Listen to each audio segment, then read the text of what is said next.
F1 akhir pekan ini telah resmi kembali dengan diadakannya balapan pembuka dalam gelaran GP Australia.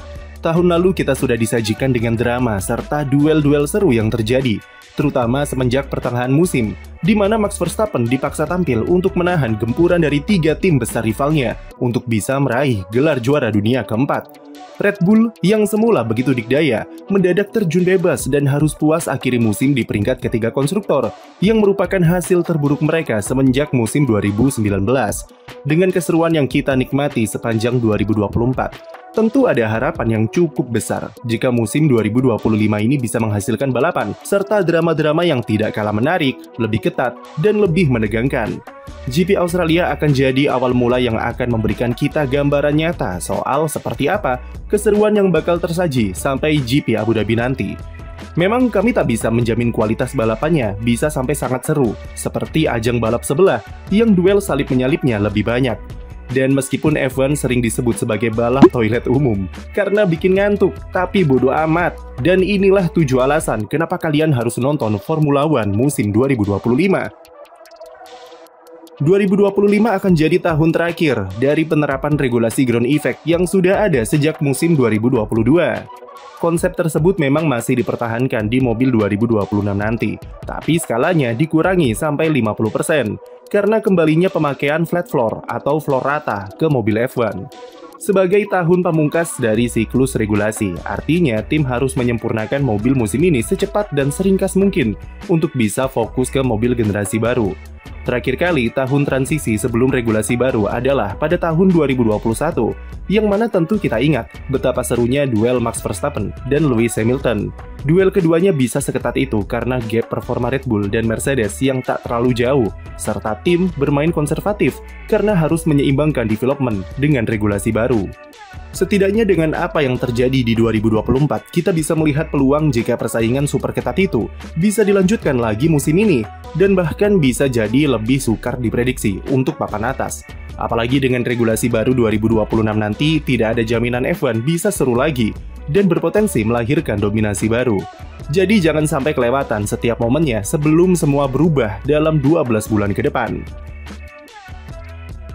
Salah satu alasan kenapa musim 2025 bisa jadi lebih seru dari musim 2021 adalah peta persaingan yang kita dapat sekarang bisa dibilang lebih luas jika pada 2021 hanya terfokus pada Mercedes dan Red Bull di papan atas, maka musim ini bisa saja gelar juara diperebutkan oleh 3-4 tim. Tahun lalu kita sudah lihat bagaimana Red Bull, McLaren, Ferrari, dan Mercedes bisa merasakan atmosfer kemenangan di podium. Meski Red Bull masih menguasai dengan total 9 kali menang dari Verstappen, tapi tim-tim lainnya mendapat jatah yang tak sedikit. McLaren yang juara konstruktor menang 6 kali, Ferrari 5 kali, dan Mercedes 4 kali. Jadi, peluang persaingan di papan atas cukup terbuka lebar untuk menyajikan balapan-balapan yang lebih sulit diprediksi. Ruang development mobil yang makin sempit akan membuat gap performa antara tim papan atas makin ketat, yang tentu akan menciptakan skenario yang bagus bagi para penonton. Setiap sepersekian detik akan sangat berpengaruh, membuat musim 2025 menjadi lebih menegangkan dari awal sampai akhir. Max Verstappen musim ini ada dalam misi besar, yaitu menjadi pembalap pertama yang meraih 5 gelar juara dunia secara beruntun semenjak Michael Schumacher. Sebuah misi yang mungkin mayoritas orang 2 tahun yang lalu berpikir kalau ini bisa dieksekusi dengan mudah oleh pembalap sekaliber Verstappen. Tapi kalau kita lihat seperti apa Red Bull musim lalu, maka bisa dipastikan kalau jalan Verstappen bakal lebih terjal. Gelar keempatnya mampu ia raih dengan cara yang epik, yaitu tetap menjaga konsistensi performa dengan memaksimalkan setiap poin sekecil apapun, karena melihat kondisi mobil RB20 yang apa adanya. Dengan Red Bull yang masih belum menunjukkan tanda-tanda meyakinkan di awal 2025, ini merupakan resep untuk balapan yang lebih seru, karena Verstappen selalu menyajikan aksi-aksi yang mengagumkan ketika ada di situasi kepepet. Baik itu dari manuvernya, atau caranya dalam membaca balapan, sampai performa-performa berkelas seperti di Brasil 2024. Verstappen tidak butuh mobil sempurna untuk bisa mengobrak-abrik papan atas. Itulah kenapa meskipun McLaren bisa saja mendominasi fase-fase awal, setidaknya kita bisa menggantungkan harapan perlawanan kepada Max Verstappen dengan performa ajaibnya dan membuat gelar kelimanya lebih terasa heroik ketimbang musim lalu. Selain dari McLaren, tantangan bagi Max Verstappen untuk dapat gelar kelima juga datang dari kubu merah Italia. Ferrari memulai musim 2025 dengan hype yang cukup besar, bersama keberadaan juara dunia 7 kali Lewis Hamilton yang kepindahannya membuat syok satu jagat F1. Kepindahan Hamilton ke Ferrari bukan hanya sekedar gimmick, tapi dari gelagat yang ia tunjukkan dan keseriusan tim sejauh ini, mereka benar-benar ingin membawa sang mega bintang untuk meraih gelar ke-8, yang tentunya akan jadi sebuah cerita yang sangat melegenda. Melihat pembalap sekali berjuara dunia seperti Hamilton di Ferrari tentu membawa tifosi ke nostalgia yang emosional karena terinspirasi dari Michael Schumacher. Usianya memang sudah 40 tahun, tapi dari sisa-sisa waktunya di Mercedes, pembalap Inggris ini menunjukkan kalau skillnya masih bertaji di sirkuit. Tapi sebelum jauh berpikir ke juara, Hamilton harus bisa kalahkan rekan setimnya dulu yang diplot oleh tifosi selayaknya pangeran di Ferrari. Charles Leclerc juga punya impian yang sama, dan talentanya meningkat pesat dengan torehan 3 kali kemenangan musim lalu, serta konsistensi yang ia berikan. Selain itu, bagaimana Ferrari akan perform musim ini juga masih tanda tanya dan perlu dievaluasi setelah balapan-balapan awal. Tapi yang jelas, melihat Hamilton memakai seragam merah berdiri di podium tertinggi diiringi lagu Fratelli d'Italia akan sangat dinantikan oleh jutaan tifosi di seluruh dunia. Ditinggal Lewis Hamilton, Mercedes mau tidak mau harus memulai sebuah era baru di musim 2025. Tidak adanya pembalap kaliber juara dunia tentu akan mengubah perspektif tim ketika balapan dan menandai permulaan ulang dari tim pabrikan Jerman ini. George Russell akan naik pangkat untuk jadi pembalap leader dan didampingi oleh wonderkid Mercedes yaitu Andrea Kimi Antonelli yang baru umur 18 tahun. Kiprah Antonelli tentu sangat ditunggu yang akan jadi pembalap termuda ketiga sepanjang sejarah F1 pada GP Australia nanti. Dia berpotensi jadi sensasi dan calon bintang masa depan, tapi itu tergantung dari bagaimana cara Antonelli dalam menghadapi tekanan. Dengan skuad yang lebih segar, Mercedes membangun ulang masa depannya selagi tetap berusaha untuk bersaing di garis depan.